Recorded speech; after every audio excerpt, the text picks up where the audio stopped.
Level 1.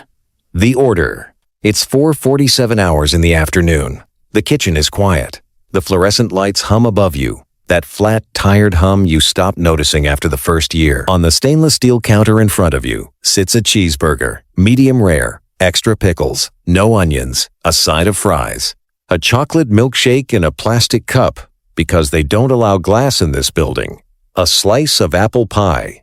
$28.63. You know because you filed the receipt this morning. The man who ordered this meal will be dead in 6 hours. You're the last meal cook at Florida State Prison in Rayford. 9 years on the job, 47 of these meals. You remember every single name.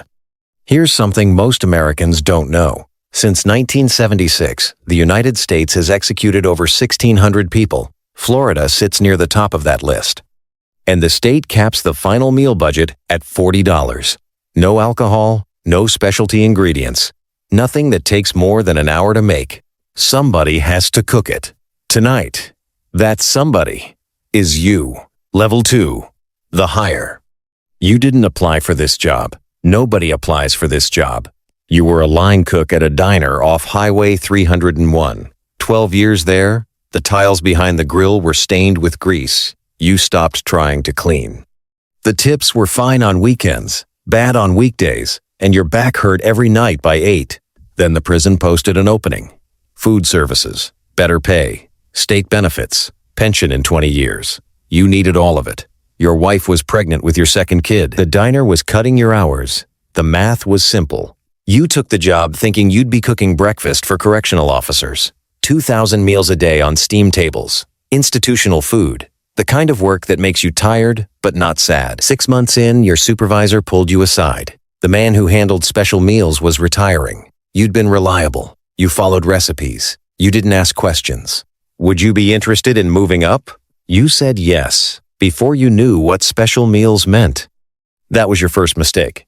They explained it to you the next Monday, in an office that smelled like old coffee and something else underneath paper maybe, or just the smell of rooms where difficult conversations happen over and over. In Florida, the condemned get a final meal within reason. $40 cap. No alcohol. Nothing fancy. You'd be handling the cooking. Someone else handled the serving. You'd never see the man who ate your food. You said okay. You didn't tell your wife that night. You told her you got a promotion. She baked you a cake. You ate it. Level 3. The first one. His name was Eduardo Garcia. He'd killed a convenience store clerk during a robbery in 2003. 22-year-old kid working a night shift to pay for community college. Shot through the chest for $31 in the register.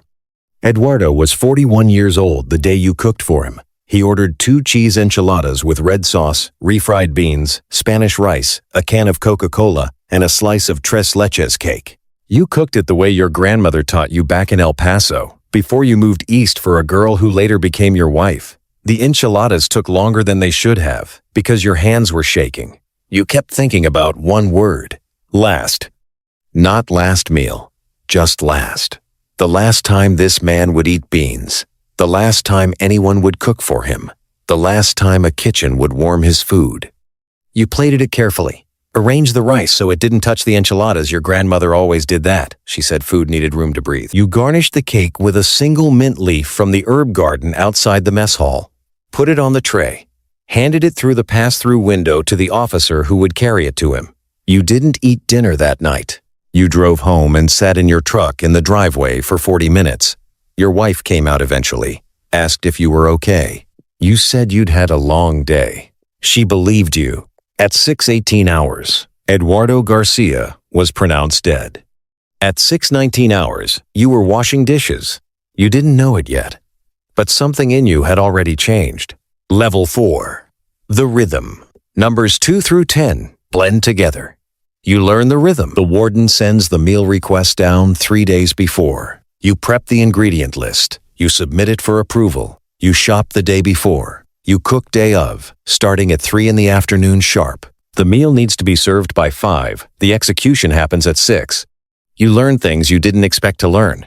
Steak is the most common request. Ribeye. Well done, because overcooked meat is what poor people eat, and most of these men grew up poor. Fried chicken is second. Pizza is third, an oddly high number. Ask for a single pint of vanilla ice cream. One man asked for just one olive on a plate. Another asked for a jar of dirt from his mother's backyard in Alabama. The warden denied that one. He got a cheese sandwich instead. He didn't touch it. And here's the thing you notice after meal number 7 or 8. People don't order what they love. They order what they remember. A birthday cake their mother baked. A specific brand of soda from their childhood. McDonald's because they haven't tasted a Big Mac in 22 years. The meals aren't about food. They're about time. They're about being 12 years old for 45 minutes before it all ends. You didn't know people could be that specific about memory until you started cooking for men who had nothing else left. Level 5. The numbness. Around execution number 15, something shifts in you. You stop being able to eat meat on the days you cook. You notice this gradually. You'll prep a ribeye at 3, and by 6 you're standing at your own dinner table, unable to lift a fork to the pork chop your wife has made. You say you're just not hungry. You say it so many times she stops making you dinner on Tuesdays. Tuesdays are execution days in Florida. She doesn't know that. She just knows Tuesday is the day you come home quiet. You stop sleeping through the night.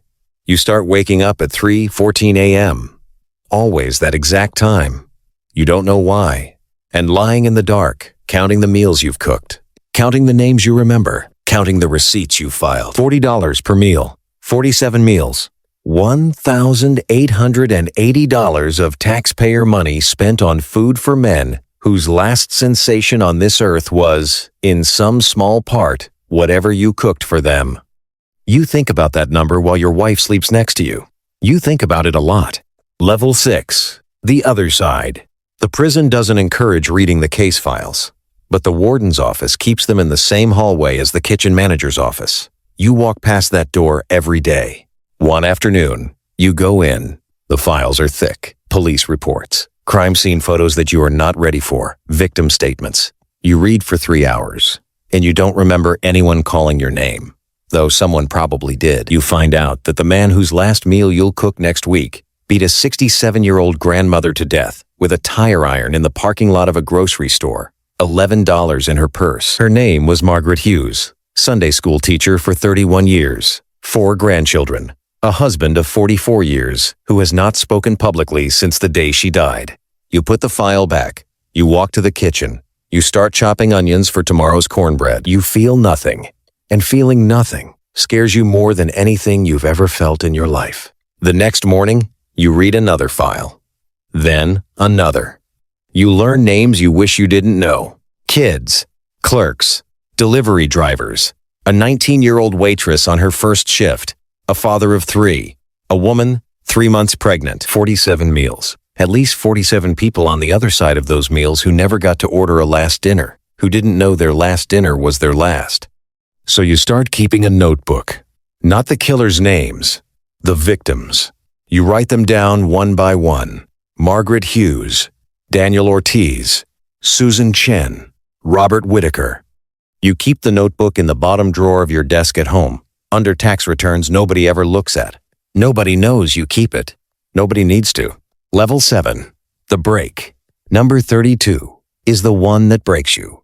His name is Caleb Morrison. He is 23 years old. 23. Younger than your oldest daughter. He was 17 when he killed his stepfather, and the file doesn't hide anything. The man had been beating Caleb's mother for 11 years.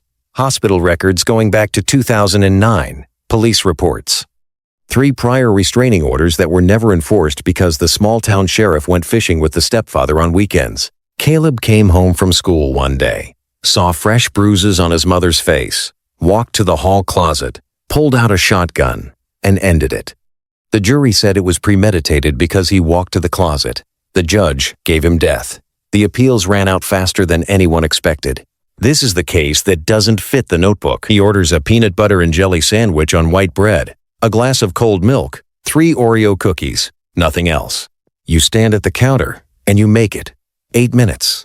That's all it takes. You cut the crusts off because you don't know why. You just do. You arrange the Oreos in a small triangle on the plate because you saw your own mother do that once when you were sick as a kid, maybe 9 years old, and it was the kindest thing anyone ever did for you. You hand the tray through the window. The officer pauses, looks at you. He's seen 32 of these with you. He says nothing. He takes the tray. At 6:04 p.m., Caleb Morrison is pronounced dead. At 6:05 p.m., you walk out to your truck in the parking lot. You sit in the driver's seat.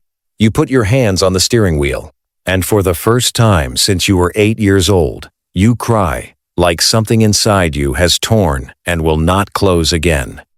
Level 8, the confession. You don't quit. You should have. You think about it every day after Caleb. You draft the email. You never send it. Your wife asks what's wrong.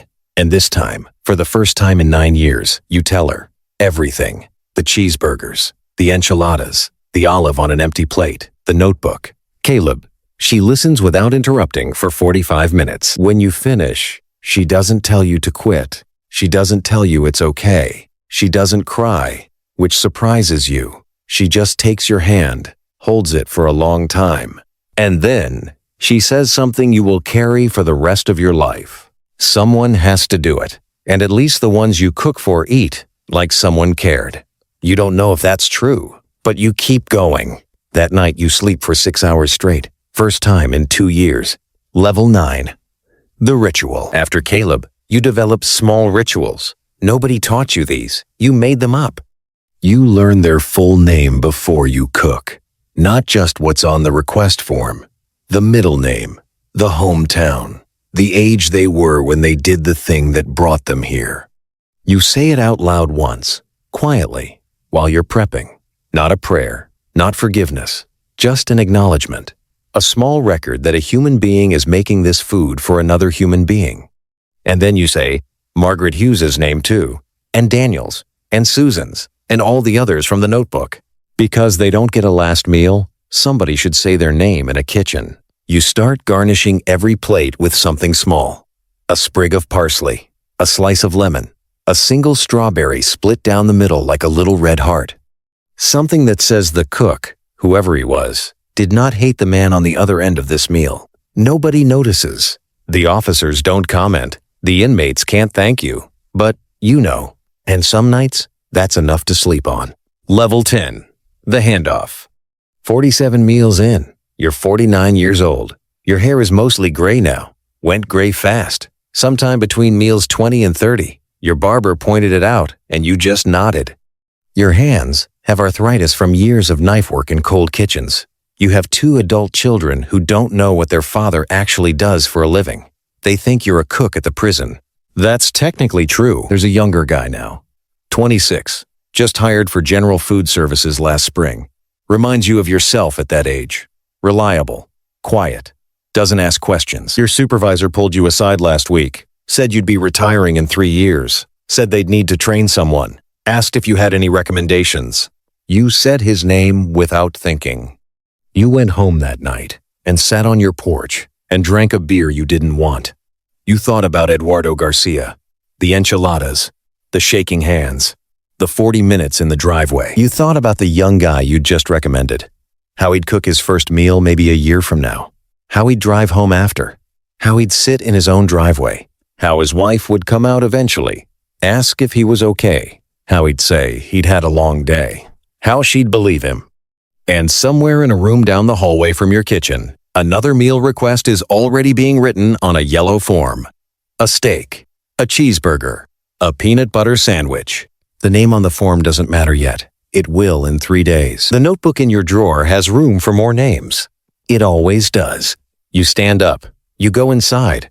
You set the alarm for 6 in the morning. Tuesday is coming. Now here's what 47 meals taught a man who never asked to learn any of it. You spend your whole life thinking the big moments are the ones that change you. The wedding day, the first child, the promotion, the diagnosis, the funeral. They're not. The moments that change you are the small ones you don't notice until years later. A job you took because rent was due. A yes you said before you understood the question. A door you walked through thinking it was just another door. Every person watching this is one decision away from a life they didn't plan. The cook didn't choose to carry 47 names. He chose better pay and state benefits. The wait came later. The wait always comes later. So pay attention to the small yeses, the ones that feel like nothing, the ones you say without thinking.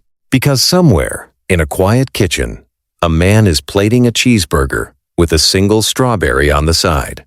And he's trying to make one thing, one small thing, mean that someone cared. That's the whole job. That's the whole life.